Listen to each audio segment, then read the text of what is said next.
So if you were watching yesterday, you might have noticed that I was a little quiet throughout the show. And that's because I was working on this story you see here about the Cryptocurrency Open Patent Alliance taking Craig Wright to court over his claims of copyright ownership in the Bitcoin white paper. Now, this is a really interesting development in my mind.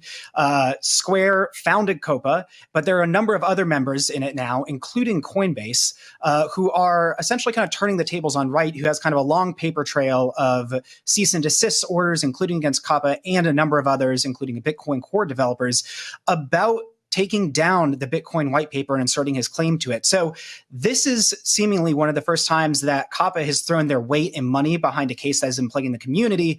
And now Wright is going to have to answer questions that could have widespread ramifications involving his claims to being Satoshi Nakamoto, the pseudonymous creator of Bitcoin. So I want to toss this to the group to get initial thoughts. And Zach, I'm going to you first, buddy. Oh, man, you're putting me on the CSW hot seat? I got nothing here, man. I don't know what to say. I guess, litigation begets litigation in this instance, and we get to see them duke it out in court or maybe settle before the fisticuffs fly. But hey, man, I got nothing. I don't have a ton to add here. So I'm gonna boot it up to Naomi. Sure. Well, I think I saw Jen's hand go up, so I'll throw to her first. Oh, sorry. Well, no worries. Ben, I was just going to ask you to catch us up. What has Craig Wright done, if anything, to prove that he is the owner of the Bitcoin white paper? In court, not very much. And that's kind of where the matters of this, are going to be settled in a number of ways. He sent a ton of cease and desist to a wide variety of people and, has said hey, I have copyright over this white paper. You need to take it down. It was taken down from Bitcoin core.org after developers said, do we want to fight a legal fight over this, because that takes time, money, and energy. And Wright's got that to spare seemingly when other people do not. Now COPA kind of explicitly said that they were taking up this cause on behalf of the community because in part they have the time and they have the money and they have the wherewithal to litigate this issue in court. And I think that parts of the community see Wright as kind of been using the legal system as a bullying mechanism for a ton of different people who just don't have the bandwidth maybe to fight these things out. And so it's easier to take it down. And so this has been going on for years. This has been a huge kind of issue that's been lurking in the background. And so looking at this and, when Wright kind of came after COPA and said, hey, you need to take the white paper down, you're hosting on your website. COPA said, okay, well, and kind of tweeted out their response that was first, we're going to need you to answer a few simple questions involving where were you when you wrote the white paper? Who did you write it with? When did you write it? And Wright didn't respond to the deadline COPA had set to answer those concerns. And now kind of COPA is taking it to the next level in terms of suing Wright in UK court. So to me, I thought this was really interesting because this could hopefully maybe put a kind of legal thorny issue to bed and allow, people to kind of free up time and, brain space to do other things than grapple with the seemingly existential questions. So that's a little bit of my read. And I'm really curious to see how this plays out. Naomi, what you got?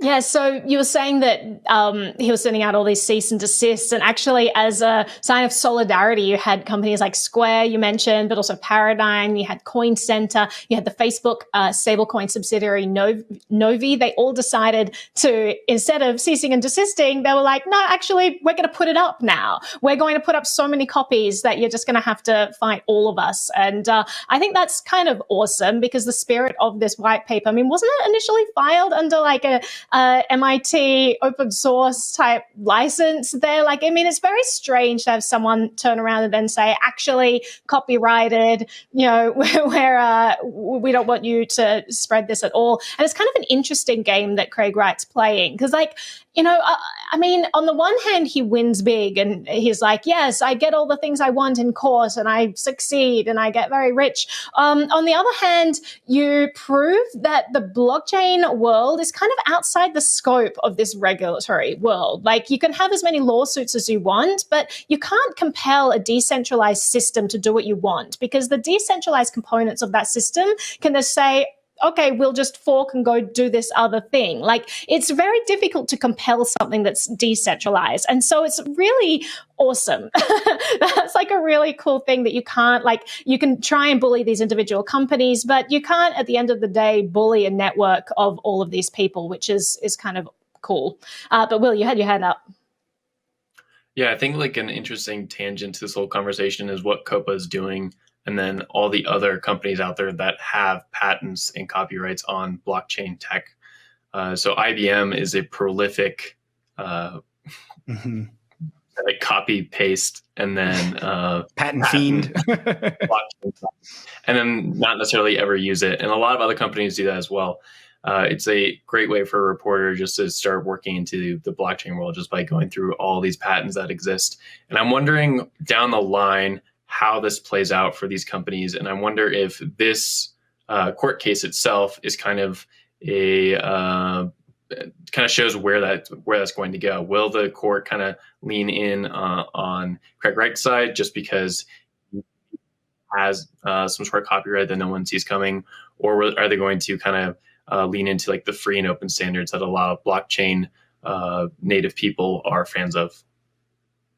Yeah, so there was a spokesperson for COPA who said that COPA is about truly empowering the crypto community with innovation and removing blockers to innovation. And patent trolls that you mentioned are such a huge blocker to innovation. It's why there are a lot of people who just don't agree with patents at all. They just think that the world would be better off if we didn't have them. So it's like an interesting debate to be had there. But I think that definitely, I mean, it's used as a weapon so often by people, as you said, Will, who get these patents and they just sit on them and they make a ton of money by going after anyone who has something that is similar sounding. And a lot of the times these patents are very vague and a lot of things could fit into them. But the other side of things is like when Craig Wright filed the copyright for this white paper, for a lot of people, they were like, yes, finally, this is the legal system proving this. I don't think they realize that anyone can file a copyright for anything. Like you can copyright anything you want. There are no checks on verifying whether or not you own something. You just file the copyright, and then one day down the road, if you need to enforce this, then you start to dig into it. You start to prove who owns. But the copyright system is kind of this weird system. So it was also a copyright claim, I believe. I don't even believe it was necessarily a word. Right. So that's another thing to be taken in here. And it was done in a really convoluted way through SSRN, which is kind of an academic paper website, and basically uploaded, the Bitcoin white paper to that, and then using that as a vehicle, seemingly tried to claim copyright on it. But I do think, Naomi, that you're getting at a really interesting thing here. We see companies like Amazon, we see companies like Facebook kind of proactively file patent applications for like hypothetical things they might be doing in the future. It might not even pursue them. So in the idea of keeping with like an open patent universe within crypto companies, I think the work COPA does, it's going to be really interesting to see who joins that or who kind of aligns behind that vision rather than some of the defensive ones, Will, that you pointed out.